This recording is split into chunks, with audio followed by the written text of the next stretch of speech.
আজকে আমাদের মাঝে উপস্থিত আছে বিশিষ্ট একজন লোক, দেখি ভাই কি করে। ভাই, হ্যালো ভাই। ওরে ভাব আসে ভাই, বইয়ের মধ্যে এত মনোযোগ, এটা রাখো একটু। পড়তেছি তো। আচ্ছা, এটা একটু বন্ধ করো হন। আচ্ছা, কি দরকার এত নাকি? আচ্ছা, বন্ধটা করো তুমি। আচ্ছা, দরকারটা হইলো এই যে আমগো মাঝে যে একজন বিশিষ্ট লোক উপস্থিত আছে, হ্যাঁ, হ্যাঁ কিন্তু একজন বিশিষ্ট লোক, তুমি কি জানো? বড় ভাই, হ্যাঁ। শুধু বড় ভাই না, হ্যাঁ কিন্তু একটা কি বলে চলচ্চিত্র ছবি যে, হ্যাঁ কিন্তু একটা ছবি করছে, এটা কি জানো তুমি? হ্যাঁ, ছবি করছে শুনছি। আচ্ছা তো আচ্ছা, জানি না।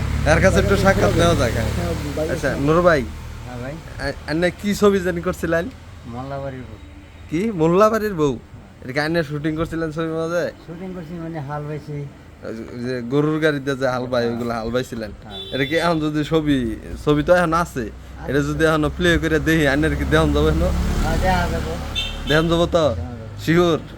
বুঝুন জানি ভাই, কি কয়, এটা কি হাসা কথা? হতে পারে। তার মানে অবিশ্বাসে কিছু কারণ নাই, কারণ হ্যাঁ এক সময় ওইগুলাই আছিল। হ্যাঁ, চলচ্চিত্রে কাজ করতো, কিছু কিছু শুনছি। আসলে হতে পারে। আচ্ছা, এরকম বিশিষ্ট লোক সামনে বহাই থেকে তুমি বই পড়তেছ, আলাপ সালাপ করবা, তাই বাদ দিয়ে না। তাহলে আজকে কিন্তু আমরা চেক করে দেখবো নুর ভাই যে আসলে আছে কিনা। মশের গাড়ির পাশে গামছা বান্ধা। আচ্ছা, এটা চেক করবো এখন। ঠিক আছে, হ্যাঁ, মহিষের এটা গাড়ির পাশে গামছা বান্ধা। মণিপুর পিরোজলি ব্রিজের নিচটাই। আচ্ছা